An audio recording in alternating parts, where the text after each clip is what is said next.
കരുതുന്നത്. ഈ തെരച്ചിൽ അത് വളരെ ഗൗരവമാണ്. കുടുംബത്തിനെതിരെ ഇപ്പോൾ കുടുംബമായിട്ട് സംസാരിച്ചപ്പോൾ അവരും ആ പ്രയാസം പറഞ്ഞു. എന്താ സംഭവം അറിയില്ല, ഞാനിപ്പോ എത്തിയുള്ളൂ. എന്തേ ചോദിക്കാണ്ടോ? വേറെ എന്തെങ്കിലും ചോദിക്കാണ്ടോ? അപ്പൊ വന്താൻ തലവരവ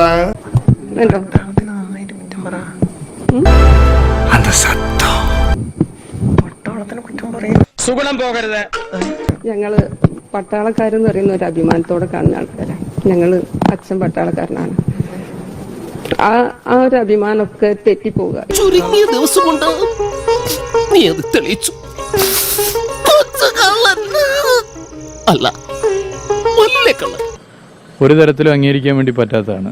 മനുഷ്യപ്പറ്റില്ലാത്ത ഇത്തരം പ്രവർത്തനം നടത്തുന്നവരെ കർക്കശമായി നേരിടേണ്ട നിലപാട് സ്വീകരിക്കേണ്ടതുണ്ട്. എല്ലാത്തിനും പിടിച്ചകത്തിട്ട് ചന്തിക്കിട്ട് നാല് പൊട്ടിക്കണം.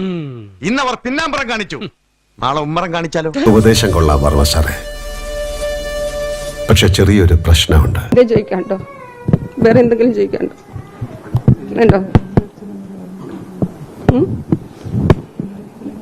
ഞങ്ങള് പട്ടാളക്കാരെന്ന് പറയുന്ന ഒരു അഭിമാനത്തോടെ കാണുന്ന ആൾക്കാരാണ്. പേരുത്തങ്ങോട്ട് വരും. എന്റെ കയ്യിലെങ്ങാനും ഇപ്പൊ കിട്ടിയാണ്ടല്ലോ സാഗറേ, കിട്ടിയാ ഞാൻ അടിച്ചവളുടെ കാരണയും വിളിക്കും. അപ്പൊ ഇതാണ് അവിടെ ഉണ്ടായ സംസാരം. അതിനോട് ഭയങ്കരമായിട്ട് ഒന്നും കേൾക്കുന്നില്ല. പിന്നെ അമ്മ കൃത്യമായിട്ട് പറയുന്നത് എന്നോട് എന്റെ റിലേറ്റീവ് പറഞ്ഞത് അതല്ല, ഇതിങ്ങനെ എഡിറ്റ് ചെയ്തിടുക എന്നൊക്കെ പറഞ്ഞു കഴിഞ്ഞാൽ ഒരുമാതിരി അല്ലേ. എന്ത് കാര്യത്തിനാണിത്? ഒരു സുഖം, ഒരു മനസുഖം. ഇത് കണ്ട രോമാഞ്ചം നോക്കി. ഒരാളെ തെറ്റിച്ച് കുടുംബത്തേക്ക് ഒരു സുഖം, തമ്മിലടിപ്പിക്കും ഒരു സുഖം. എന്റെ സ്വഭാവം എനിക്ക് അറിയാലോ. അതെ, അത് ആ നിലയിൽ തന്നെ വളരെ ഗൗരവത്തോടു കൂടി ആ സൈബർ അറ്റാക്കിനെ കാണുകയാണ്.